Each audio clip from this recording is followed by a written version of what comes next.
Bagaimana Pak Wahyu sebagai sekaligus penutup dari Bapak? Kalau Kompolnas. Kompolnas melihat era digital ini, viralisasi ini sudah keniscayaan. Ya. Jadi kita harus jadikan viralisasi ini sebagai salah satu komponen dalam bentuk pengawasan publik.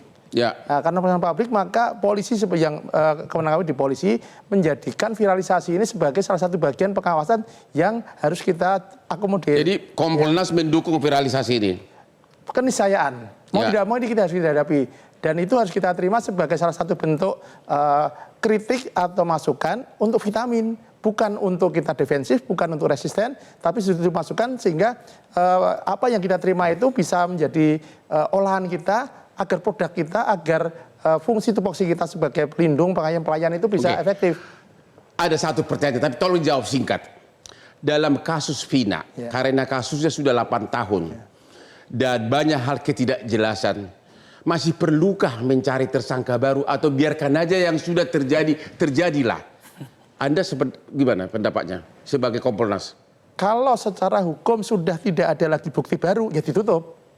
Jadi, kalau nggak ada bukti baru, tapi kalau ada bukti baru, ya dilanjutkan. tapi kalau serba keraguan-raguan, menurut Anda gimana? Dalam hukum nggak boleh ragu-ragu. Jadi menurut Anda kalau yang ragu-ragu jangan ada tersangka baru dalam kasus Vina? Ya harus pasti. Terima kasih. Pak Nainggolan. Iya, jadi kegelisahan rakyat dalam no viral no justice ini ada dua. Satu yang sifatnya kemanusiaan tadi, yang kedua yang struktural. Seperti Tapera, UKT, dan lain-lain tadi. Jadi kalau pemimpinnya itu, dia sinergi atau sinkron dengan kegelisahan ini, pendapatnya, maka sebenarnya itu redam. Itu Bapak lihat bahwa hanya beberapa hari setelah Pak Prabowo Subianto diwawancari suatu stasiun televisi, dia mengatakan kalau saya presiden, kira-kira gitu, biaya pendidikan murah bahkan gratis. Dia ngomong itu. 4 hari kemudian Pak Jokowi memanggil Nadiem menyatakan bahwa tidak ada kenaikan UKT. Berarti pimpinan sensitif gitu. Iya, itu aja sebenarnya. Jadi kalau Novel Justice itu dalam konteks keadilan pemimpinnya langsung merespon seperti Pak Prabowo itu bilang tidak ada nanti pendidikan. Hidup Prabowo. Ya, itu fakta. Jadi saya harus menyebutkan itu 4 hari setelah Pak Prabowo itu ngomong itu, maka itu UKT dihentikan kenaikannya. Terima kasih. Iya, itu. Pak Asmi, apa saran Anda terakhir bagaimana cara melindungi masyarakat agar no viral no justice ini tidak menimbulkan malah masyarakat yang korban? Saya mengambil jalan yang paling tinggi lagi. Kepolisian adalah di bawah presiden. Presiden perlu menata kembali tentang organ kepolisian, Bang Hotman. Gitu loh. Karena ini yang tidak setelah reformasi dan segala macam. Karena banyak sekali catatan-catatan dari kepolisian yang kita lihat dan segala macam. Seperti lepas kendali tiba-tiba. Sesuatu yang lepas kendali, liar inilah seperti inilah jadinya. Hari ini mau tidak mau masyarakat terus berkembang, teknologi terus tambah maju, mau tidak mau terjadilah perubahan perilaku dan nilai terhadap masyarakat. Kita tidak bisa mengabaikan itu gitu loh. Karena kita hidup dalam era yang itu gitu loh. Sehingga kepada teman-teman kepolisian apapun itu kita butuhkan dalam konstitusi sebagai satu syarat dan organ yang enggak mungkin bisa dibubarkan. Tapi hari ini mari kembali kepada semangat reformasi. Polisi harus dikembalikan pada fungsi dan kedudukannya. Pendapat Anda gimana terhadap Komisi 3 DPR yang harusnya lebih aktif terhadap no viral no justice ini? Ya hari ini yang bergerak siapa harus kita akui. Ya apapun faktanya, keadaannya. Kalau itu adalah partisipasi masyarakat, simpul-simpul masyarakat, ya maka mau tidak mau kita bilang mereka lagi sibuk apa mungkin ada. Jadi Anda berani nggak mengatakan bahwa memang wakil rakyat kurang melaksanakan tugasnya melindungi rakyat terutama kasus-kasus no viral no justice? Ya setidak-tidaknya tidak dijadikan prioritas bagi mereka. Kalau ini adalah prioritas rakyat, katanya wakil rakyat, tentu ini adalah denutnya di rakyat, menjadi perhatian di mana-mana. Berarti kan kurang sensitif. Semua lagi sibuk menunggu pilkada dalam waktu dekat. Ya, setidak-tidaknya Pak Risang Nova, bagaimana caranya agar pemerintah itu maupun aparat benar-benar sensitif terhadap hal-hal yang viral di masyarakat? Pertama-tama harus telinganya tidak boleh tipis.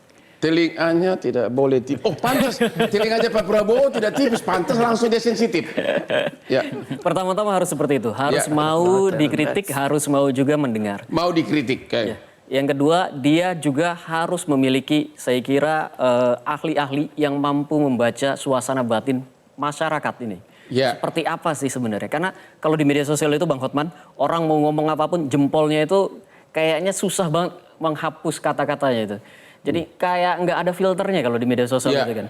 Nah, bahasa-bahasa yang seperti itu harus bisa ditangkap oleh para pemimpin kita, oleh siapapun itu, dan bisa dibaca bukan sebagai sesuatu yang menyakitkan, tapi sebagai vitamin, suplemen, karena memang seperti itulah kondisi masyarakat. Bagaimana caranya meningkatkan sensitivitas dari penguasa? Wah, ini pertanyaannya asik nih. Meningkatkan sensitivitas saya kira banyak sekali ya. Pemimpin kita itu kan tidak sendirian Bang Hotman. Ada banyak sekali instrumen-instrumen yang dimiliki. Ada banyak sekali pembantu-pembantu yang bekerja untuk dia. Saya kira kalau itu semua sensitif, itu semua digerakkan untuk juga melihat media sosial ini sebagai hal yang penting, itu akan terjadi. Dan sebenarnya sudah terjadi itu Bang Hotman. Oke, jadi sependapat sensitivitas itu sangat mutlak bagi penguasa, bagi pemerintah. Ya saya pikir kan tanggal 20 Oktober nanti kalau Prabowo presiden Pak Hotman ya. Saya yakin itu semua berubah ini. Yakin? Yakin saya. Yakin. Kenapa yakin? Karena memang dia udah tunjukkan dengan UKT tadi itu. Itu udah tunjukkan itu. Itu luar biasa saya pikir. Setuju Pak Asmi? Ya saya tidak mau bilang banyak kedudukan, banyak lembaga hanya nama, tapi saya kepengen pada fungsinya. Kalau dia tidak berfungsi berarti disfungsi. Kalau disfungsi bubarkan, jangan ambil uang anggaran rakyat. Clear. Gitu. Lakukan fungsinya, kewajibannya, tanggung jawabnya. Jangan hanya hak. Itu yang harus dilakukan dalam hukum. Oke. Jadi kesimpulannya adalah viral itu hanya akan efektif kalau ada tanggapan sensitif dari penguasa, dari aparat. Dan salah satu contoh nyata belakangan ini adalah begitu Prabowo mengatakan uang kuliah tidak boleh terlalu mahal-mahal, UKT langsung ditunda oleh Jokowi atau dibatalkan. Jadi no viral no justice hanya akan efektif, dan kami menghimbau agar semua penguasa termasuk wakil rakyat agar sensitif terhadap penderitaan rakyatnya. Inilah Hot Room, jangan lupa menonton tiap hari Rabu jam 9 malam hanya di Metro TV dengan hostnya yang sangat keren.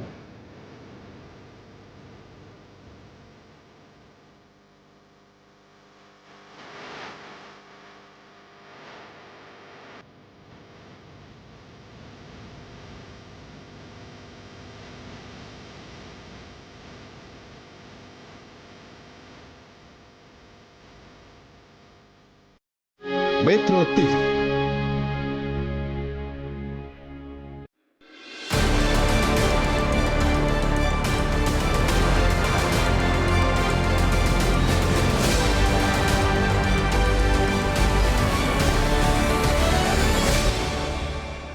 Jelajahi cara baru mendapatkan informasi. Download Metro TV Extend sekarang.